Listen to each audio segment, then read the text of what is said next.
जय श्रीमन नारायण। नमस्कार दोस्तों, मेरे चैनल में आपका स्वागत है।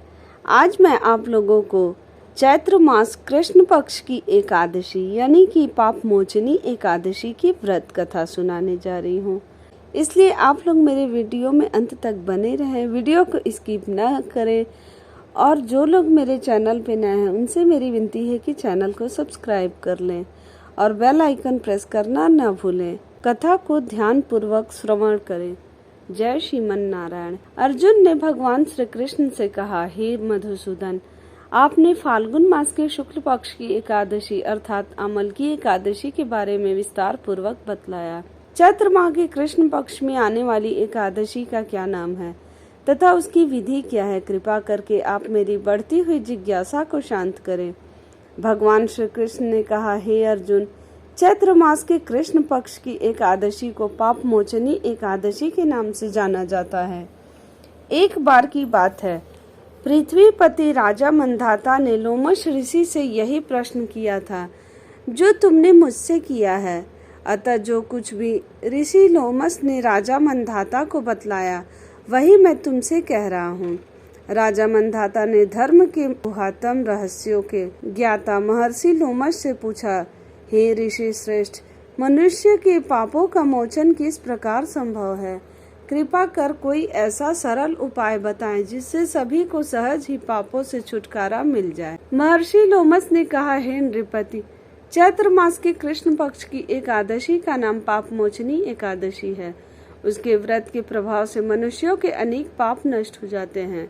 मैं तुम्हें इस व्रत की कथा सुनाता हूँ, ध्यान पूर्वक श्रवण करो। प्राचीन समय में चैत्ररथ नामक एक वन था। उसमें अप्सराएं किन्नरों के साथ विहार किया करती थी। वहाँ सदैव वसंत का मौसम रहता था, अर्थात उस जगह सदा नाना प्रकार के पुष्प खिले रहते थे। कभी गंधर्व कन्याएं विहार किया करती थी, कभी देवेंद्र अन्य देवताओं के साथ क्रीड़ा किया करते थे। उसी वन में मेधावी नाम के एक ऋषि भी तपस्या में लीन रहते थे। वे शिव भक्त थे। एक दिन मंजू घोषा नामक एक अप्सरा ने उनको मोहित कर उनकी निकटता का लाभ उठाने की चेष्टा की, इसलिए वह कुछ दूरी पर बैठ वीणा बजाकर मधुर स्वर में गाने लगी। उसी समय शिव भक्त महर्षि मेधावी को कामदेव भी जीतने का प्रयास करने लगे। कामदेव ने उस सुंदर अप्सरा के भ्रू का धनुष बनाया, कटाक्ष को उसकी प्रत्यंचा बनाई और उसके नेत्रों को मंजू घोषा अप्सरा का सेनापति बनाया। इस तरह कामदेव अपने शत्रु भक्त को जीतने को तैयार हुआ।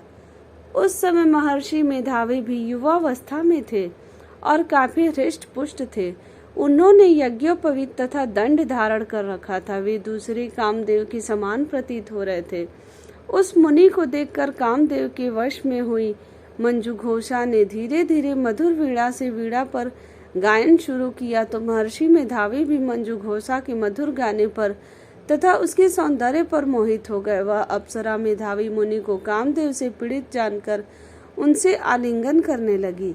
महर्षि मेधावी उसके सौंदर्य पर मोहित होकर शिव रहस्य को भूल गए और काम के वशीभूत होकर उसके साथ रमण करने लगे। काम के वशीभूत होने के कारण मुनि को उस समय दिन रात का कुछ भी ज्ञान न रहा और काफी समय तक वे रमण करते रहे। तदुपरांत मंजू घोषा उस मुनि से बोली, हे ऋषिवर, अब मुझे बहुत समय हो गया है, अतः स्वर्ग जाने की आज्ञा दीजिए। अप्सरा की बात सुनकर ऋषि ने कहा, हे मोहिनी, संध्या को तो आई हो, प्रातः होने पर चली जाना। ऋषि के ऐसे वचनों को सुनकर अप्सरा उनके साथ रमण करने लगी। इसी प्रकार दोनों ने साथ साथ बहुत समय बिताया। मंजू घोषा ने एक दिन ऋषि से कहा, हे विप्र, अब आप मुझे स्वर्ग जाने की आज्ञा दीजिए। मुनि ने इस बार भी वही कहा, हे रूपसी, अभी ज्यादा समय व्यतीत नहीं हुआ है, कुछ समय और ठहरो। मुनि की बात सुन अप्सरा ने कहा, हे ऋषिवर, आपकी रात तो बहुत लंबी है, आप स्वयं ही सोचिए कि मुझे आपके पास आए कितना समय हो गया, अब और ज्यादा समय तक ठहरना क्या उचित है? अप्सरा की बात सुन मुनि को समय का बोध हुआ और वह गंभीरता पूर्वक विचार करने लगे।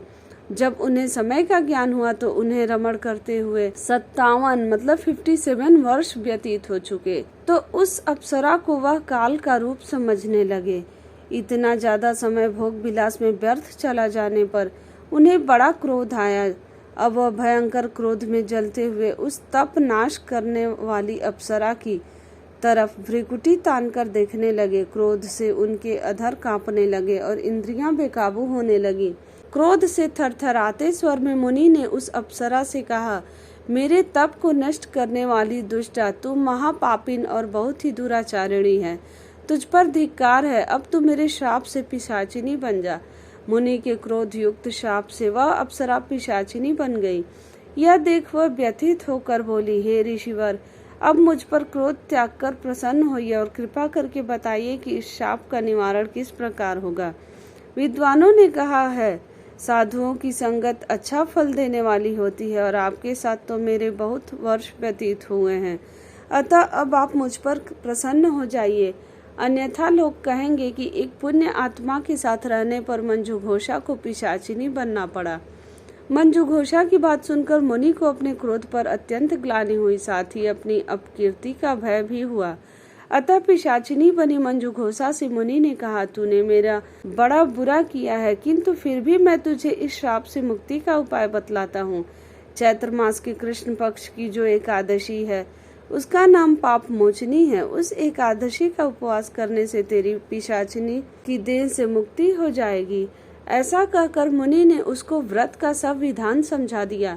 फिर अपने पापों का प्रायश्चित करने के लिए वे अपने पिता च्वयन ऋषि के पास आए। च्वयन ऋषि ने अपने पुत्र मेधावी को देखकर कहा, हे पुत्र, ऐसा क्या किया तूने कि तेरे सभी तप नष्ट हो गए, जिससे तुम्हारा समस्त तेज मलिन हो गया है। मेधावी मुनि ने लज्जा से अपना सिर झुकाकर कहा, हे पिताश्री, मैंने एक अप्सरा से रमण करके बहुत बड़ा पाप किया है। इसी पाप के कारण संभवतः मेरा सारा तेज और मेरे तप नष्ट हो गए हैं। कृपा करके आप इस पाप से छूटने का उपाय बतलाइए। ऋषि ने कहा, हे पुत्र, तुम चैत्र माह के कृष्ण पक्ष की पापमोचनी एकादशी का विधि तथा भक्ति पूर्वक उपवास करो। इससे तुम्हारे सभी पाप नष्ट हो जाएंगे। अपने पिता च्वयन ऋषि के वचनों को सुनकर मेधावी मुनि ने पाप मोचनी एकादशी का विधि पूर्वक व्रत किया। उसके प्रभाव से उनके सभी पाप नष्ट हो गए।